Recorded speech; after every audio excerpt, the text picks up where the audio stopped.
Hi, it's KCCK's Culture Crawl. I'm Dennis Green, and my guests today are Chris Clark and Katie Roche from the Dandelion Stompers. Welcome.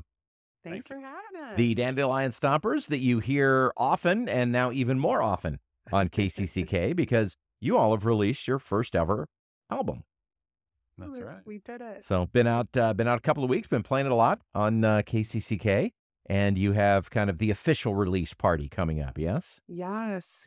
We're throwing a party. We're calling it our record release and swing dance to honor the wonderful relationship we have with the social dance community around Eastern Iowa. And November 10th, over at the James Theater in downtown Iowa City.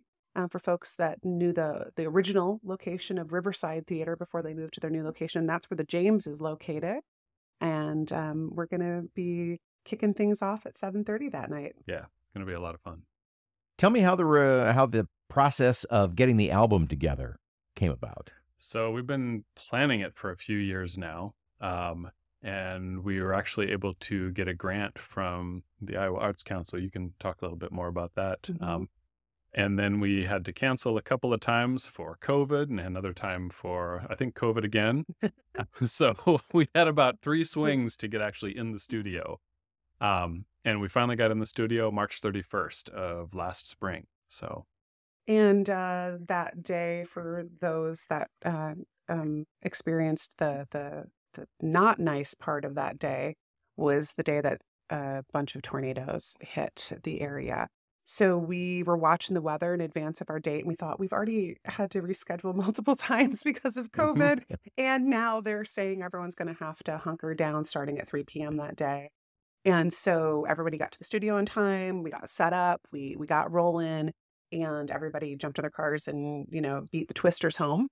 Yep. And then when we kind of reassessed the next day, we said, hey, now we got so much done under the pressure of the impending doom that was heading our way that we could actually maybe record 2 albums. So let's keep going. let's That's keep right.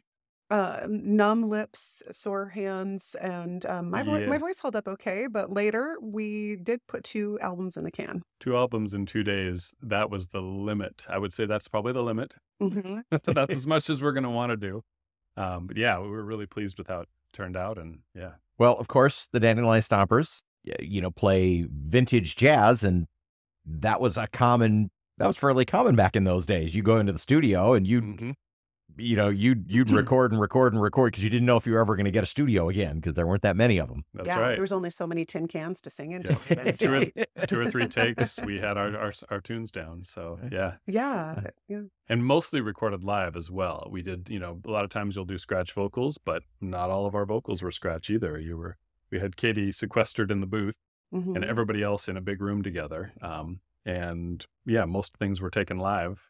I'm proud to say I think I did maybe 2 vocal plugs on the whole album. So, you have to drink a lot of tea in order to That's right. keep Well, the pipes again, going. very similar to the way these songs were recorded back in the day. Everybody kind of gathered in one room, but very different than usual. Although you say that to me, and I'm going, well, that's kind of how we record the Corridor Jazz Project Yeah. albums too. So we're very used to that. Well, since you had time to record 2 full albums, I was going to ask, boy, how did you decide to winnow through all the possible songs? But you actually probably didn't have to do much winnowing. Yeah, I think we had just enough Yeah. for 2 albums. Yeah. Well, and since we're releasing an LP and a CD, we had to sort of think about the timing on an LP. Right. You've got a maximum of about 18 to 20 minutes per side. And so that helped us figure out what's going to go where and rearrange a little bit. So that worked out pretty well.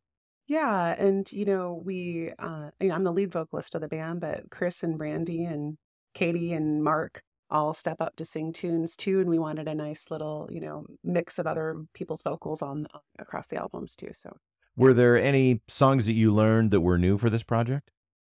For this one, I don't believe so. We kind of went into songs that we've been playing for quite a while. Sure. That were, some of the earliest songs we've played and other ones we've brought in over the years that had a nice feel to them. Yeah, for most of the part, these are our old standbys. So Well, about time that we got them on a record too. That's right. So the album's been out a little while ago. Are you moving some vinyl? We've got our fingers crossed because the vinyl has not been delivered yet, Oh, and the okay. record release is on November 10th. So, light a candle. I don't know, like make some wishes on a star. We're hoping. Officially, our vinyl should arrive between November 2nd and November 16th, which puts November 10th right in the middle of that. In the middle. So there's a good chance it'll arrive, but if not, we have CDs in hand. So we're really pleased about that. And you can also do advance orders. Absolutely. So, and we've done that. Yes, absolutely. So in fact, advance orders helped to pay for the production of the album. Oh, probably. So that was we were real thankful to the folks that bought advance copies of the album, and also to our friends the Stamblers who helped to pay for our recording session. So kind of nice when you're playing a show and somebody comes up and says, I like you guys an awful lot. Can I help pay for your recording session? That's nice. Kind. Yeah. Well, patrons are always something that musicians have always needed too since the Mozart days. That's right. So you mentioned that these songs were pretty much old standbys, things that you have played, since the early days of the band, since your first recording session in the KCCK studio when the band was very young, way back in, I think, 2009 or there. Might have been maybe 14 or 15, maybe. Oh, okay. I think we're not hitting quite 10 that far years back. Not quite that long. Okay. Yep.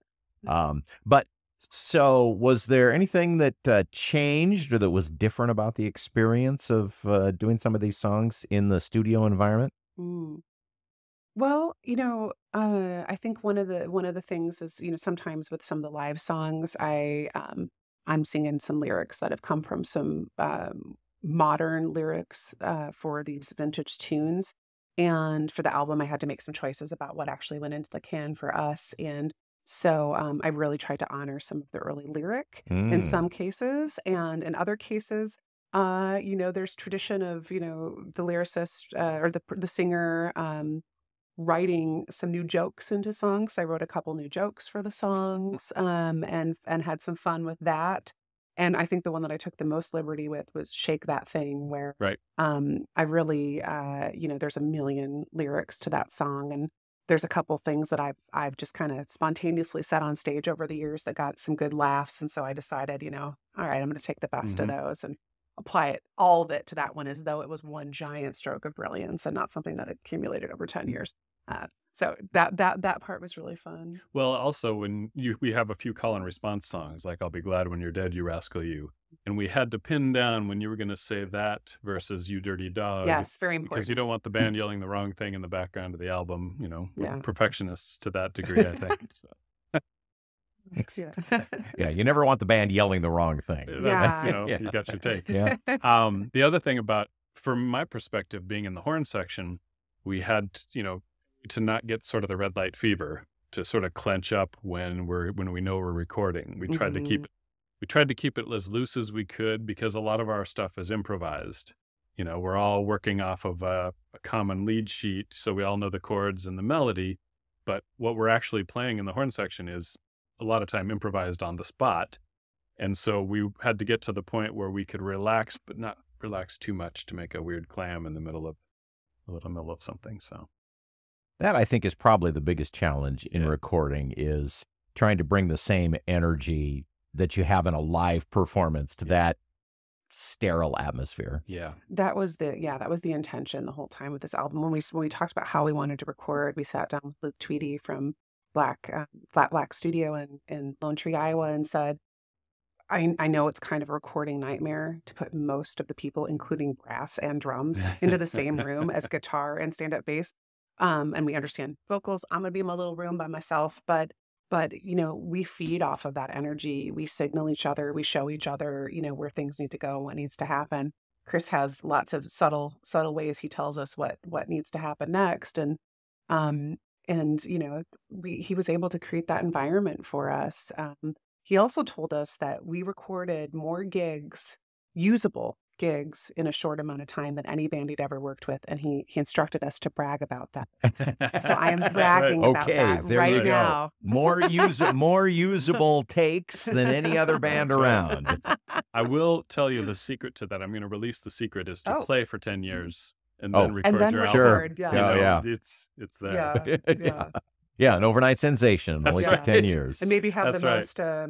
most, the substance that I think I ingested the most was ginger during that. And I don't know if that's always the case in the recording studio. Maybe Smooth there's out some those things that are a chords. bit more potent than Oh, ginger right. that end up in the recording studio. So So the album release party is the 10th of November at the James Theater. And you also mentioned that it's also a swing dance party. yes. And dancing will be encouraged. How are you gonna arrange that space to accommodate the times that I have been there? It's kind of been more of a proscenium look for plays, even when it was a concert. So how are you going to arrange things? Well, something that's really neat about the James Theater is that it's got what I think is called a hung floor, which is specifically for dance. So there's a space between the surface of the floor and the subflooring, so that this floor has a little bit of spring to it. And as I've told some of the dancers that it's a hung floor, they've been very excited because it's very good for a dancer's body to dance on that kind of floor.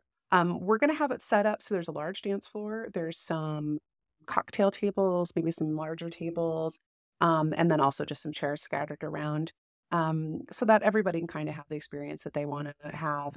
The stadium seating in that space actually can move out of the way entirely to make it feel more like maybe like a jazz club than have that tiered seating. So That's right. yeah, and we're gonna just try to set a good vibe in there. The dancers, for me, are the reason to play this music anymore. I mean, the joy that I get watching them dance while I'm singing, it overcomes me every single time. It's wonderful. I love those folks. I love watching them dance. Even when we do a show that's a small show and a couple of folks come out, 2 or 3 couples maybe, it's still amazing to have people out there moving around to this. Yeah.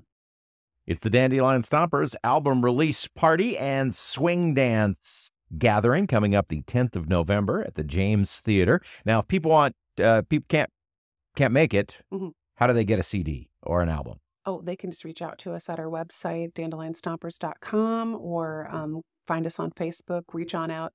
Online sales are coming together right now. We'll have an online vendor for that. But right now, it's just reaching directly out to us. And if people want tickets to the concert, the James website? Yep, go to the James's website, the James Theater, and they're going to, we decided to set I think a very reasonable ticket price. So advanced tickets are $12. Wow. Doors 15, students are 10. So yeah, bring the whole family. Yep. The JamesIC.com is the James Theater website if you would like to get tickets in advance. We talk about a lot of events. Some of those I've committed to memory. I'm glad because I was not recalling it. So I really appreciate it. I was like, where is it? Dennis, you're on top of it. Well, we've just been having a blast with the CD. Just really, really like it. It's the thing about the old time jazz is that the music is great, but it kind of sounds like it was recorded between 2 cans on a string sometimes. And getting to hear that music in full fidelity, modern recording standards is extra awesome. That's the thing. I mean, like I said, we're all in the same room together recording this stuff, but I'm really happy to have Pro Tools and really nice microphones in front of us when we come out with something. Absolutely. And thanks to your radio station for everything they do to keep jazz alive in Iowa, and for being the very first folks to play this stuff on the radio. Yes. It means so much to us. Thank you. We got to be the first. Yeah. Well, have a blast with it. Thank you. And tickets still available at thejamesic.com or dandelionstompers.com if you need to order the music. And thanks for coming in and just have fun and just revel in listening to it and playing it. We will. Thank you so much. Thank you. You can hear the Culture Crawl live on the radio many weekdays at 10:30 or download the podcast, watch or listen on your own schedule at kcck.org/culture or using your favorite podcast app. Our video producer is Lydia Kilgore. I'm Dennis Green. I'll talk to you later.